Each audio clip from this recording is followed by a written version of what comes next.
Hello, this is Lee Karaoke in the One Man Studio. How's it going? How's everything? So in this video, I just want to talk about the status quo of what's going on.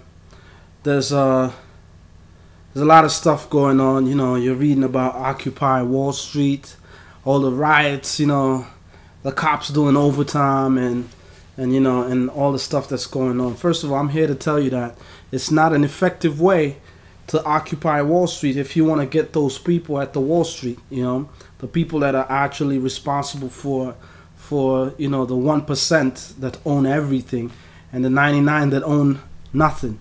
So the best way to actually, first of all, get these guys, we got to go after their children. You know, I'm joking. No, you don't have to go after their children. But the thing about it is, like, to be honest, you know, you just need a strategy. You need a system. You need a strategy. You need a system. The most effective way of getting anything done is using a strategy and using a system. You know, as it is, you know, everyone is in limbo. No one knows what's going to happen. You know, and it's beating down. It's putting down a lot of people. You know, a lot of people are down. A lot of people don't know what to do. You know, and there's concern. There's really is a need for concern. But at the same time, I think like the most important thing is to focus on your talents. How can you put your talents out? How can you use your talents? Because, you know, obviously the system of education is really messing a lot of people, because the reason we're suffering, one of the reasons that we're suffering, you know, forget about government, forget about all those other things, forget about, you know, all those, you know, people getting this and getting that, forget about all of that. You know, the reason we're suffering, you know, is because we've been having habits, you know, we've been having habits for a very, very long time. And these habits are catching up to us, you know. We're not adapting to the change, and when we adapt to change, you know, we're forced to adapt to change. It's more detrimental compared to when we actually effect the change. So what's happening? You know, that was a long time ago. Once upon a time, let me start with the story like a tale. Once upon a time, there used to be the industrial age. There used to be the agricultural age, you know, where everyone was either a farmer, you know, people were farming, you know. There was, of course, before that, those the hunters and gatherers, and then, you know, people caught wind that, hey, you know, we can actually grow crops and make money in exchange with the people that are nomads, you know, the people that actually go around herding cattle and goats and everything, you know. So the agricultural age was brought into play, and then, you know, after that, you know, people noticed, hey, you know, we can actually start modifying these products and making something maybe even better, more easier consumed, you know. And then that's when the industrial age came about, you know.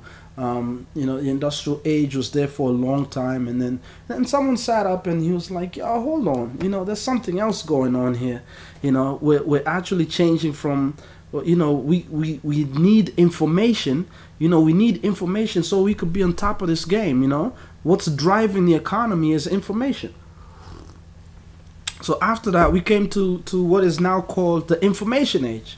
You know, and then the information age now is starting to get saturated because, you know, everyone has access to information. And if you don't have access to information, you know someone that has access to the information, you know, or you have a laptop, you know. There was a question, I don't remember who asked this question, but they were like, if you were sitting with a kid who has access to Google, and you're sitting with maybe a PhD student, who would you put your bet on, you know? A kid that's very conversant with how to get information using Google and search engines and doing market research or information research, compared to a guy who's always specialized in one way of thinking, you know, who has a PhD. Who do you put your money on? You know, that's I'm not going to answer that question. You answer that question, you probably have the answer already. But now information that just tells you that information is highly accessible. You know, I can have the same information that you have, you know, just with a matter of clicks. Internet is now becoming, it is global, you know, it is global. It's become global, you know, it's almost everywhere. excuse me, I love green tea. You know, it's good for antioxidants and everything. So I drink it a lot. I'm an addict. I'm a green tea addict, and I'm proud. So anyway, after that, what happened after the industrial age, the came after the agricultural age, came the industrial age, came the information age, and you know what the next age is? The collaborative age. Why is Facebook extremely successful? Because it has figured out, that first of all, you know, collaboration is key. It's figured out, instead of us trying to sit back and try and control and try and run everything, why don't we just provide the platform for people to be whoever they want to be? You know, why don't we just provide the platform? That's why Facebook is extremely successful. Even before I was watching 60 Minutes on Sunday, and before Steve Jobs actually died, there was something he said during the last interview. You know, he was talking about, there's a book coming. I think it came out yesterday. You know, an autobiography came out yesterday. But in the book, during the interview, this guy, the guy that did the autobiography, you know, he interviewed Steve Jobs, and there was a part where Steve Jobs actually talks, and he says, you know, Facebook actually gets it, you know, it gets it that this new age is going towards, crowdsourcing, it's going towards collaboration, you know, it's going towards working with people, understanding connections, understanding how to build networks with people, with your users, you know, instead of trying to run the show by yourself, you know. And that's where people are mad. That's why you're seeing Wall Street, people are mad. Occupy Wall Street is all about, hey, you know, why should the 1% try and run everything? You know, why don't we collaborate? Why don't we come together?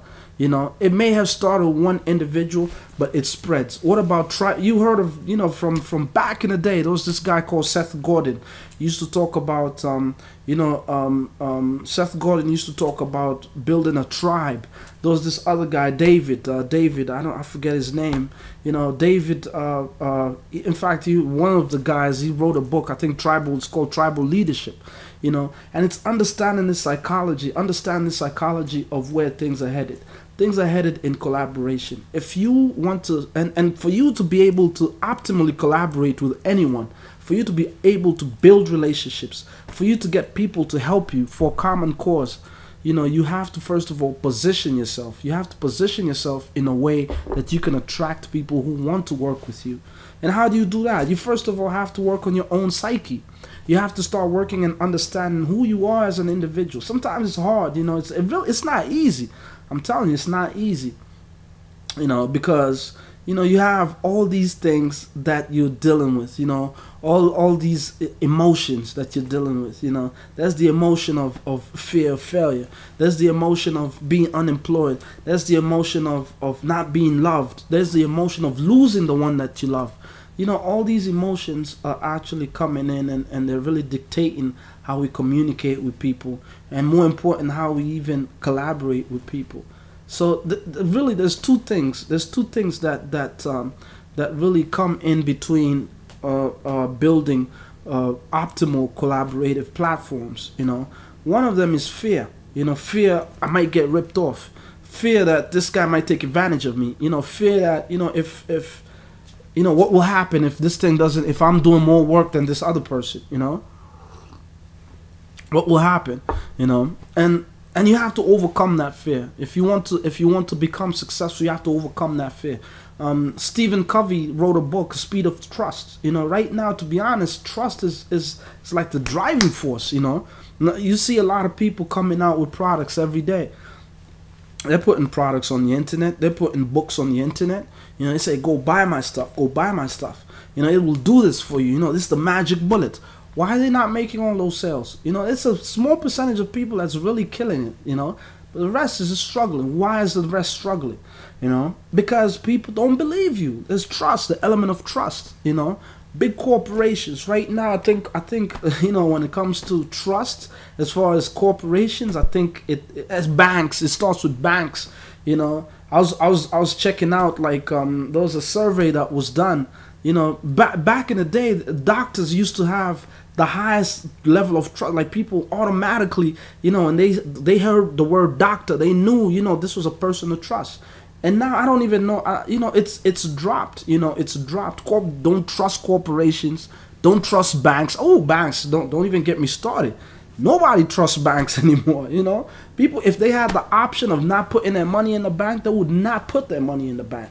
What happened? You know, back in the day, because banks they stopped caring for the people. Some banks do. There's a couple of banks that really are motivated to help the people to get back into savings, to help the people into you know, into building a better future, invest in your life and all of that. But for the most part, you know, too big to fail. You kidding me? You know, become huge. You know, become real big, and you know, just taking advantage. And who trusts them? You know. So, and the second thing that will be a block for actually building that collaborative platform is regulations. You know, all these regulations. Hey, let's sign this form. Let's do this. You know, no, let's counter check this. You know, make sure you know, you have item C on schedule B. I'm like, geez, man. You know, and that goes back again to trust. You know, I remember back in the day. You know how we used to, back in the day, how people used to sign deals. They never used to sign deals, just to shake hands. You know, yeah, look straight in the eye, shake hands, and the deal was sealed. The rest was details. Everything else was details. When you saw a girl and you immediately you fell in love with her, eye contact, you just grabbed the hand and you kissed her on the arm. You know, the rest was details. You had sealed that deal, and she knew you had sealed that deal. Today, hey, you know, we gotta do this. You know, you gotta cover your back. You know, I'm gonna cut you into pieces. You know, I'm gonna come after you. I might bite you. I mean, you know, so those are those two things are stopping collaborative movements. You know, they're really hurting us right now.